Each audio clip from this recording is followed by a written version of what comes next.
सर्वांना, मी अक्षय पुन्हा एकदा माझ्या नवीन व्लॉगमध्ये तुम्हा सगळ्यांचं स्वागत करते। तर आज आहे आज काय वार आहे? मंडे। हां, आज आहे मंडे आणि उद्या ट्यूसडे आहे। मंदार सकाळी 7ला निघणार आहेत कारण 11ला त्यांची फ्लाईट आहे आणि आता त्यांची सुट्टी संपत आलेली आहे भारतातली। जे काही त्यांचे प्लॅन्स होते रिलेटिव्सला भेटण्याचे, फ्रेंड्सला भेटण्याचे, फ्रेंड्सला पार्टी देण्याचे, ते सर्व झालेले आहेत। त्यांची सर्व शॉपिंगसुद्धा झालेली आहे आणि आता आमची इथे चालू आहे पॅकिंग।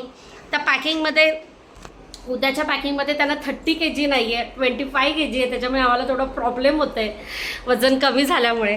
तर तेच चालू आहे। तर त्यांची एक बॅग कपड्यांची आहे, तर ते वेट करतात आणि एका बॅगेमध्ये आहे ना या घरातलं जे जे इसेन्शियल वस्तू आहेत ज्या तिकडे मला न्यायच्या आहेत त्या सर्व मी भरल्या होत्या, पण त्याचं वेट आहे ना जास्त होतं आहे, त्यामुळे त्याच्यातनं आम्ही बऱ्याचशा गोष्टी काढल्या। तर इथे मी हे काही पॅन्स घेतले आहेत नवीन असे। मी जे गेल्या वेळी घेऊन गेली होती ते सर्व मी आता डिस्कार्ड करणार आहे आणि डोसा पॅन, चपातीचा तवा हे सर्व मी नवीन घेतलेलं आहे आणि ते मला न्यायचं आहे। तर त्याचं वजन मग ते आता कमी करतो आहे आणि मग ते आता नंतरची जी आमची फेरी असेल आर्विक माझी आणि तेव्हा मंदार जर रिटर्न आले इंडियाला तर तेव्हा आम्हाला 90 kg तरी 90 kg वेटेज असेल अलाउड। तर आता इथे मंदार आहेत ना तेच करतायत ॲडजस्ट। तर आता घराचं स्टेटस तुम्हाला सांगते। तर घरामध्ये तुम्हाला बराचसा पसारा दिसेल माझा, कारण आता सगळं अजून आमचं चालूच आहे।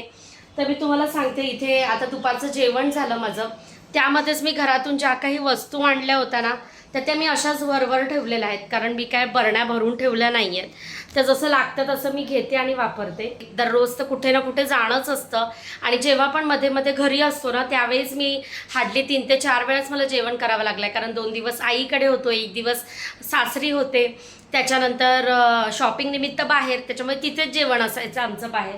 तर आत्ताच मी आहे ना आज मस्त कोबीची भाजी, वरण भात, चपाती, ताक असं सर्व जेवण केलं होतं। तर ते माझं आवरून झालेलं आहे किचन आणि ऑलमोस्ट बऱ्यापैकी सामान जे काही होतं ना ते आई पप्पांकडे आम्ही ज्यावेळी आता लास्ट टाईम गेलो ना त्याचवेळी कॅबने बरंचसं नेलेलं आहे। तर हा फ्रीज, वॉशिंग मशीन आणि मायक्रोवेव्ह जो आहे ना, तर हा मायक्रोवेव्हसुद्धा मला खूप प्रिय आहे, कारण यामध्ये ना मी खूप जास्त म्हणजे बेकरंजी, केक, नानकटाई हे सगळं माझं ह्याच्यामध्येच व्हायचं। तर हे मायक्रोवेव्ह, फ्रीज आणि वॉशिंग मशीन माझ्या भावाने घेतलेली आहे। आणि इथे बेडरूममध्ये पण तुम्हाला दिसेल हा असा एक सोफा आहे। खूप जास्त मी आता दाखवत नाही तुम्हाला सगळीकडे, माझं घर व्यवस्थित असायचं नेहमी, पण आता आम्ही जितकं नको आहे ते सर्व काढून टाकलेलं आहे, डिस्कार्ड केलेलं आहे आणि जे पण खूप चांगलं सामान होतं पण आता आम्हाला वापरायचं नाही आहे। काही डिनर सेट, घरातल्या वस्तू, बऱ्याचशा माझ्या नवीन साड्या होत्या ज्या मी ओपनसुद्धा केल्या नव्हत्या। लहान मुलांचं एक पूर्ण मी सेट करून, एकदा लहान मुल जन्माला आल्यावरती त्याला जे जे लागतं ना, गोदड्या, लंगोट, ते सर्व मी ठेवलं होतं। ते सर्व आहे ना त्याचं पाळणा वगैरे मी पप्पांकडे ठेवला आहे आणि बाकी सर्व कपडे मी देऊन टाकले, ज्या ताया आहेत म्हणजे ज्या मावश्या असतात आपल्या इथे आपल्याला मदतीला घरी येतात। तर माझ्या मागे तुम्हाला थोडंफार सगळीकडे सामान दिसतच असेल। गाद्या वगैरे आहेत ज्या आम्ही अंथरूणच झोपायचो खाली, कारण आर्विक लहान होता त्याच्यामुळे आम्ही बेडवर झोपायचो नाही त्याला घेऊन। तर बरंचसं ऑलमोस्ट सर्व सामान बऱ्यापैकी गेलेलं आहे, काही राहिलेलं आहे। हा जो सोफा कम बेड आहे तो आणि आतला जो दिवाण आहे तो सुद्धा आता बघायला येणार आहेत।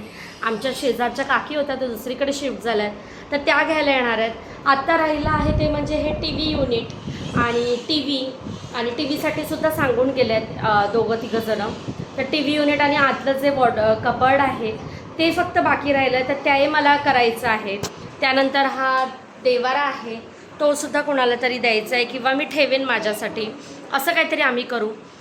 तर असं सर्व चाललेलं आहे आणि आता मंदारची आहे ना पॅकिंग ऑलमोस्ट बॅग्स रेडी झाल्यात। ह्या 2 ते त्यांच्यासोबत घेऊन जाणार आणि आता ना त्यांच्या बॅगमध्ये मी भरलेलं बरंचसं सामान होतं ते सर्व मी यांना कमी केलं आहे आणि मी साईडला ठेवलं आहे, ते मी ठेवून देणार आहे।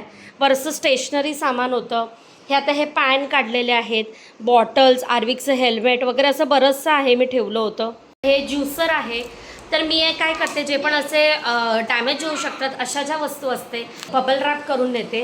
तर आम्ही आहे ना असा हा बबल रॅपचा रोलच आणून ठेवतो, जेणेकरून म्हणजे आणून ठेवला आहे तर जेव्हा पण आमचं ट्रॅव्हल असतं ना आणि जे पण अशा डॅमेज होणाऱ्या गोष्टी असतात ना त्याला हे रॅप केलं ना की खूप बरं पडतं। खूप मोठा बंडल होता, आम्ही यूज केला, युटिलाइज केलं लास्ट टाईम मिक्सरला वगैरे, मी तेच रॅप करून नेलं होतं। तसं बरंचसं सामान आमचं चालू आहे. तर आता उद्या मंदार जातील, मग इतर जे घर आहे ते मला सगळं वॅकंट करायचं आहे. तर बऱ्याच गोष्टी आहेत अजून ज्या आमच्या इन प्रोसेस आहेत, चालू आहेत. आता उद्या ते जातील, कारण माझ्यासोबत मग राहायला ना आई येईल, कारण मग मी एकटी असेल. जेव्हा पण मला काही काम असेल मी खाली जाईन, त्यावेळी आर्विकसोबत मग आई थांबेल असं. तर आता ते सर्व चालू आहे, गडबड आहे. त्याच्यामुळे व्लॉग्स माझे खूप लेट झाले आहेत यावेळी. जेव्हा नुसतं फक्त आपण भारतामध्ये येतो, रिलेटिव्हजला भेटतो, आपली सुट्टी एन्जॉय करतो ना, त्यावेळी मग जर मी ब्लॉग करत असते, मग त्यावेळी शूट करून एडिट करणं सोपं असतं. पण आता कसं आहे की ह्या रूममध्ये नको ते सगळं काढून, त्यानंतर सगळं सामान सेल करून, काही गोष्टी दुसऱ्यांना देऊन, त्याच्यानंतर आमची शॉपिंग, मंदार आधी जाणार आहेत त्यांची वेगळी, आमची वेगळी, त्याच्यानंतर ह्या घरातनं ज्या हव्यात त्या गोष्टी शिफ्ट करायच्या, असे सगळे बरीच कामं आहेत. आणि त्यामुळे ना अजिबात पॉसिबल नाही होत की शूट केलेलं एडिट करणं आणि लगेच पोस्ट करणं. त्यामुळे लेट होतो आहे सगळ्या गोष्टींना. आय होप तुम्ही समजून घ्याल. तर असं आहे आमचं भारतातली ही व्हिजिट यावेळची, खूप गडबडीत धावपळीत. आणि आता मंदारची सुट्टी तर संपली, उद्यापासून ते ऑफिसला जातील आणि त्यांनासुद्धा तिकडे वर्क प्रेशर आहे, त्याच्यामुळे ते पुन्हा एंगेज होतील तिकडे. कसं वाटलं भारतामध्ये यावेळी तुम्हाला? यावेळेला दगदग झाली जास्त, फिरायला काही मिळालं नाही, पण एक small family and friends get together झालं, त्यामुळे बरं वाटलं.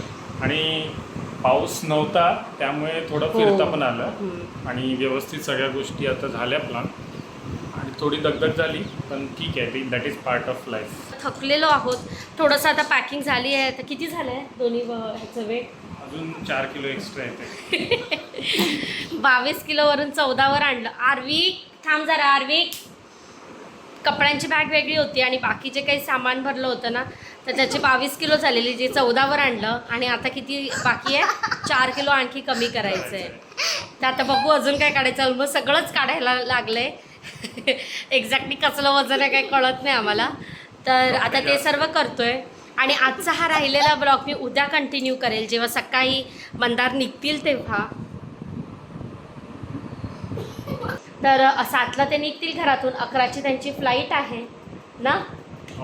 तर मग आता भारतातलं त्यांची सुट्टी संपलेली आहे आणि मला अजून आहे दिवस बरेच. तर त्यामध्ये आणखी आमची शॉपिंग बाकी आहे, आर्विक आणि माझी. तर ती मी हळूहळू करेन, कारण इथून आता जास्त सामान मग न्यायला नको. आई पप्पांकडे ऑलरेडी नेलं आहे आणि काही बाकी आहे. जर इथे शॉपिंग करत बसली तर तेवढं एक्स्ट्रा सामान होईल तिकडे नेण्यासाठी. आणि तर असं वाटतं जर 2 दिवसात जर पूर्ण रिकामं करता आलं असतं ना, तर खूप बरं झालं असतं. म्हणजे एकदाच सगळं संपलं असतं असं झालं आहे. म्हणजे थकवा आला आहे भरपूर आता या सगळ्या गोष्टींचा. त्याच्यामुळे आणि मग आता आईकडे गेल्यावरती ना मी आराम करणार आहे 1 आठवडा. आई म्हणाली मस्त हे आराम कर, काहीच करू नकोस. तर असं सगळं आहे. कसे आहात तुम्ही? आणि तू कुठे आलायस ते सांग. तू कुठे आलायस? ठाणा कुठे आहे? इथे म्हणजे कुठे आहे? आजोबा कुठे आहेत? चारकोप. हां, मग तुला कुठे आवडतं? ठाण्याला नाही आवडत का रे? आजोबांकडे मस्त मस्त झाड आहेत, नारळ पाणी पियायला मिळतं, गार्डन आहे, गार्डनमध्ये फिरायला मिळतं, खेळायला मिळतं. आजोबा खूप फिरवतात, खेळवतात ना, कुस्ती खेळतात ना, सारखे लाड करतात, ओरडतात पण ना, ऐकत नाहीस तर. तर पप्पांना सुद्धा खूप त्रास देतो. पप्पा त्यांची पॅकिंग करत असतात. मी सांगितलं त्यांचं स्टॉल आहे मालवणी प्रोडक्ट्सचा. तर ते जेव्हा पॅकिंग करत असतात त्यांच्या सामानाची, तर आर्वी खूप जास्त लुटबुट करतो आणि त्यांना खूप त्रास देतो. तरी पण ते सहन करतात आणि एक सर्टन लिमिटला तर आहे ना त्याला एक फटका देतात. तर आम्हाला एवढं हसायला येतं ना. आणि आणखी एक गोष्ट तुमच्यासोबत शेअर करते. आर्वी काय म्हणाला माहिती आहे? तर आम्ही आता शॉपिंगला जेव्हा जायचो ना, त्यावेळी मंदाऱ्यानं आतमध्ये ट्रायल रूममध्ये त्यांचे कपडे ट्राय करत होते. तर हा सारखा ना जाये करायचा. तर मग मंदार त्याला म्हणाले की सारखं जाये करू नकोस. तर तो काय म्हणाला तुम्हाला? असे शब्द वापरायचे नाही असं मला त्याने लेक्चर दिलं. मंदार त्याला म्हणाले की बाहेर सारखं ये जा करू नकोस. तर तो काय म्हणतो, पप्पा असे शब्द वापरायचे नाहीत. म्हणजे आपण हसावं की काय म्हणावं हेच गोष्ट कळत नाही. म्हणजे मी त्याला असं म्हणते ना कधीतरी की आर्वी हे असे शब्द वापरायचे नाहीत, बॅड मॅनर्स असतात. तर ते त्यांनी यांना म्हटलं ना, हसायला येतं मुलं जेव्हा आणि अचानक जेव्हा असं काय म्हणतात ना तेव्हा जास्त हसायला येतं ना. मस्ती करतोय, खूप मस्ती करतो. चालेल, ओके, भेटूया उद्या. बाय. तर कालचा व्हिडिओ मी आज कंटिन्यू करते. गुड मॉर्निंग सर्वांना. सकाळचे 7 वाजलेले आहेत आणि मंदार आता निघालेले आहेत अबुधाबीला जाण्यासाठी. त्यांची 11ची फ्लाईट आहे. तर त्यांचे सर्व रेडी झालेलं आहे. तिथे त्यांच्या बॅग्स रेडी आहेत आणि ते मंदार रेडी आहे. Happy journey. थँक्यू. बाय. त्याला मी जातोय त्याचं काही नाही वाटत आहे. त्याला इंडियाला जायला मिळणार आहे याचा आनंद आहे. त्याच्यासाठी इंडिया म्हणजे त्याच्या आजोबांचं घर. तर झोपेतून उठून आलाय पप्पांना भेटायला. Happy journey. बोला हार्दिक पप्पांना happy journey. Thank you to both of you.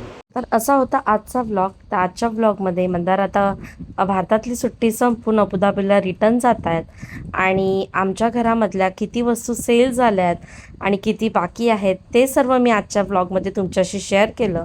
I hope तुम्हाला आजचा व्लॉग आवडला असेल आणि व्हिडिओ आवडला असेल तर जास्तीत जास्त लाईक करा, शेअर करा आणि सबस्क्राईब करा. पुन्हा भेटू नवीन व्लॉगमध्ये. तेपर्यंत सर्वांनी आपली काळजी घ्या. बाय.